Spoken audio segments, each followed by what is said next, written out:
ह्या सिनेमाबद्दल काय सांगाल? भाग 1 भाग 2 जसा होता विनोदी कंठा वाढवणारा, तसाच भाग 3 झालेला आहे. त्याच्यापेक्षा अंमल जास्तच, कारण भाग 1 आवडला म्हणून एक जबाबदारी आली म्हणून भाग 2 बनवला, तो त्याच्यापेक्षा चांगला व्हावा तसा झाला. तो आवडला लोकांना. आता अजून जबाबदारी आली की भाग 3 अजून त्याच्यापेक्षा चांगला व्हावा. तसे आम्ही प्रयत्न केलेले आहेत. मला वाटतं तुम्हाला आवडेल सगळ्यांना. नक्कीच सर. अर्थात ट्रेलर बघूनच इतकं भारी वाटतंय. आय एम शुअर की सिनेमात खूपच मजा येणार आहे. तुमचे डायलॉग्स, तुमची डायलॉग डिलिव्हरी तशी आम्हाला प्रत्येकाला लक्षात राहते. छाप पाडलेलीच आहे तुम्ही त्याची. आणि आता मी सिद्धार्थला विनंती करते की त्याने ह्या सिनेमाबद्दल व्यक्त करा. नमस्कार. प्लीज बसा. नमस्कार.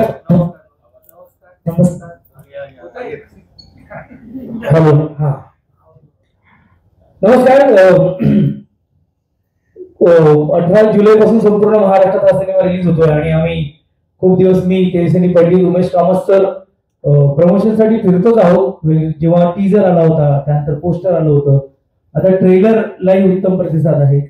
खूप बरं वाटतंय का म्हणजे प्रमोशनच्या निमित्ताने खूप साऱ्या गोष्टी घडत असतात. हा अनुभव सांगणं तुमच्या सगळ्यांना सांगणं खूप गरजेचं होतं, म्हणून मी अनुभव सांगतोय की मराठी सिनेमासाठी मराठी फिल्म इंडस्ट्री किती फॅमिली आहे हे दाखवण्याचं उत्तम उदाहरण म्हणजे मी प्रिया बापट आणि उमेश कामत सरांचे मनापासून आभार मानतो.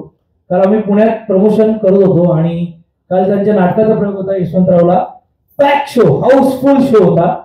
मी माझ्या आयुष्यात पहिल्यांदा नाटकाच्या प्रयोगाला सिनेमाचं प्रमोशन करायला गेलो आणि त्या नाट्यरसिकांनी एवढं भरभरून प्रेम दिलं, त्या प्रयोगाला प्रेम दिलं. त्यानंतर उमेश कामत सरांनी, प्रिया बापटांनी आम्हाला इंट्रोड्यूस केलं. आमचा सिनेमा येतोय, आपला मराठी सिनेमा येतोय.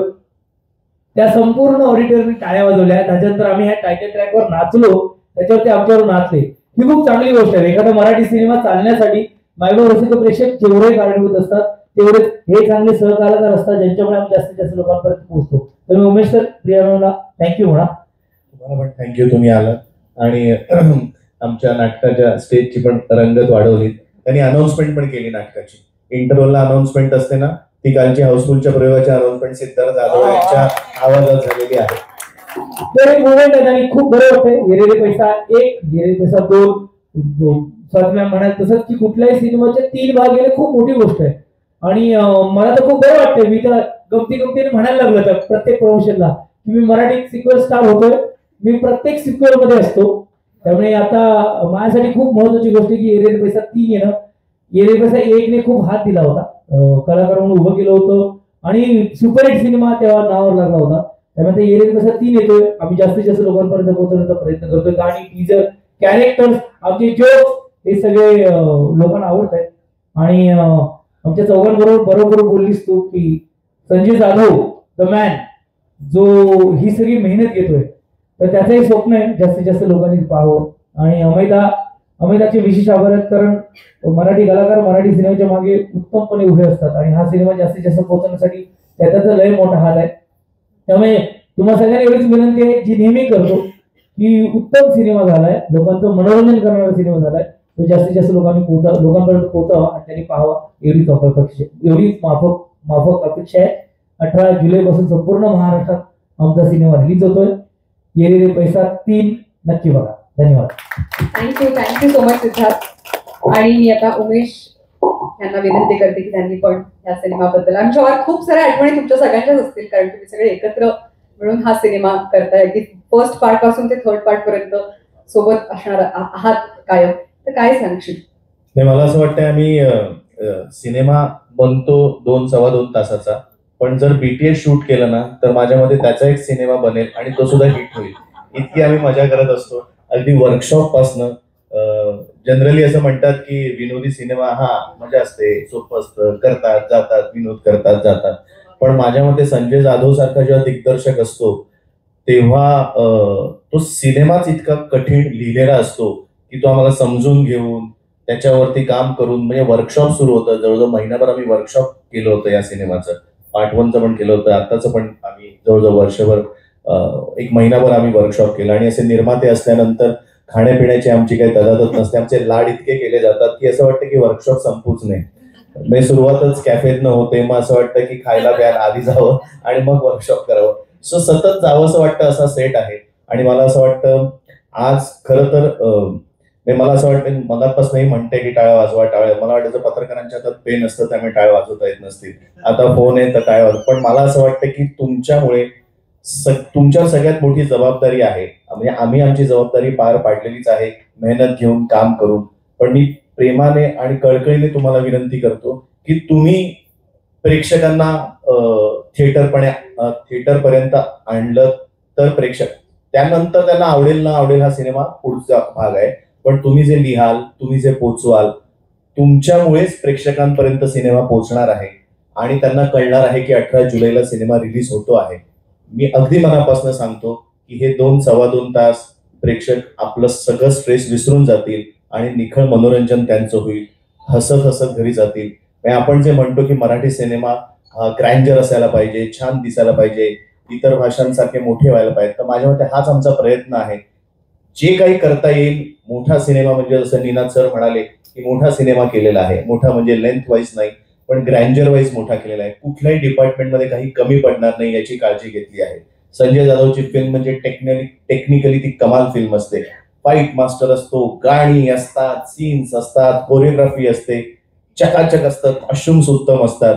सो माझ्या मते आम्ही परिपूर्ण सिनेमा देण्याचा, निखळ मनोरंजन करण्याचा पूर्ण प्रयत्न केला आहे. तुम्हाला कळकळीची विनंती आहे की प्लीज तुम्ही जास्तीत जास्त मनापासून लिहा आणि प्रेक्षकांना थिएटरपर्यंत घेऊन या. पुढची जबाबदारी आम्ही केलीच आहे. क्या बात आहे. की तुम्ही कायम उत्कृष्टपणे निभावतात आणि त्यामुळेच आम्हाला परत परत हाच सिनेमा परतही बघायला आवडतो. त्यामुळे जसा पहिला भाग, दुसरा भाग परत बघण्यात आला तसा तिसरा भागही नक्कीच. आता प्रेक्षकांना देखील डायलॉग्स पाठ आहेत इतकं, आणि ते स्पेशली जग्गू विशाखाताईचं ते इतकं फेमस झालंय. सो डेफिनेटली मजा येणारी ह्यावेळेस देखील. तेजस्विनी, तू काय सांगशील या सिनेमाबद्दल? स्पेशली जेव्हा संजय जाधव डिरेक्टर असतात तेव्हा काय काय घडतं? मला वाटतं या तिघांनी चित्रपटाविषयी खूप सांगितलेलं आहे आणि या तिघांनाही मी फक्त आता ममो म्हणू शकते. पण संजय जाधव हा इतकी वर्षानुवर्ष म्हणजे वेगवेगळ्या पद्धतीने एक्सपेरिमेंट करतो आहे. आणि आय थिंक चेकमेट नावाचा सिनेमा त्यांनी खूप पूर्वी बनवला होता. तर संजय सर पण होते. तर चेकमेट नावाच्या सिनेमामध्ये एक तो वे अहेड ऑफ टाइम ज्याला आपण म्हणतो तसा सिनेमा होता. तो खरं तर आज आला असता तर तो तुफान चालला असता. पण तशा काही झोनचा हा सिनेमा आहे ये रे रे पैसा 3. आणि जसं उमेश आता म्हणाला की संजय जाधव जेव्हा एखाद्या प्रोडक्टशी असोसिएटेड असतो तर तेव्हा ना तुम्हाला कुठल्याही पद्धतीने कसलीच काळजी करावी लागत नाही. कारण तो उत्तम म्युझिशियन्स घेतो. पंकज आहे, अमितराज आहे, त्याच्यानंतर साई पियुष म्हणून ते बीजीएम करतायत. तर इतके चांगले जोडीला टेक्निशियन्स. उमेश जाधव त्याची कोरिओग्राफी करतो. एक से एक टेक्निशियन्स घेतो. आणि ह्याला अमेय खोपकर, निनाद बतीन आणि आमचे इतर जे प्रोड्युसर्स आहेत त्यांची साथ लागते. तर तुम्हाला एक अख्खा प्रोजेक्ट किंवा प्रोडक्ट म्हणून जेव्हा आपली इतर वेळेला जी तक्रार असते मराठी सिनेमांच्या बाबतीत की आम्हाला ती टेक्निकली मग कुठेतरी गडबड आहे, मग कलाकारच चांगले नाहीयेत, मग दिग्दर्शकालाच, हे सगळे जे टिकमार्क्स म्हणतो आपण ते या सिनेमामध्ये टिक झालेले आहेत असं मला वाटतं. आणि आता तुम्ही जे पहिलं गाणं आहे आपलं, हे खरं तर हा सॉन्ग लॉन्चचा इव्हेंट आहे आणि त्याबरोबर आम्ही मीडियासोबत बोलतो आहोत. पण एक से एक गाणी झालेली आहे चित्रपटामध्ये, जे एक खूप महत्वाचा भाग असतो चित्रपटासाठी. खूप वेळेला असं होतं की गाणी चांगली असली चित्रपटाची की लोक गाणी बघण्यासाठी चित्रपट बघतात. पण या सिनेमामध्ये फक्त गाणी नाहीये, या सिनेमामध्ये भरपूर एंटरटेनमेंटचा ट्रिपल डोस आहे. तीच ओजी टीम जी आपण म्हणतो, ओरिजिनल टीम जी पार्ट 1 मध्ये होती ती या पार्ट 3 मध्ये आहे. तेच प्रोड्युसर्स आहेत. आणि जेव्हा ह्याच लोकांना एकत्र येऊन सातत्याने काम करावं असं वाटतं तेच या चित्रपटाचं यश असतं, तेच या रसिक प्रेक्षकांचं यश असतं की त्यांनी ते म्हणजे मागणी तसा पुरवठा म्हणतो ना, तर कदाचित तिसरा पार्ट म्हणूनच आलाय कारण ती मागणीच आहे आणि तो पुरवठा आमच्याकडनं आम्ही देतो आहोत. तर तुम्हा सर्वांवरती आता जबाबदारी आहे की तुम्हाला सिनेमा आवडला, तुम्ही आधी मुळात तो चित्रपटगृहात जाऊन बघा की आमच्याकडनं स्क्रीनिंग होतीलच, त्याच्यासाठी आवर्जून या आणि तो चित्रपट बघा. आणि तुम्हाला आवडला तर जरूर जरूर जरूर मराठी चित्रपट हे प्रेक्षकगृहात येऊन लोकांनी बघावेत यासाठी तुमचा खूप आधार होतो आणि तुम्ही खूप जबाबदार आहात त्या गोष्टीसाठी. तर आम्हाला आमच्या पाठीशी फक्त उभे राहा मराठी सिनेमांसाठी आणि महाराष्ट्रासाठी. धन्यवाद.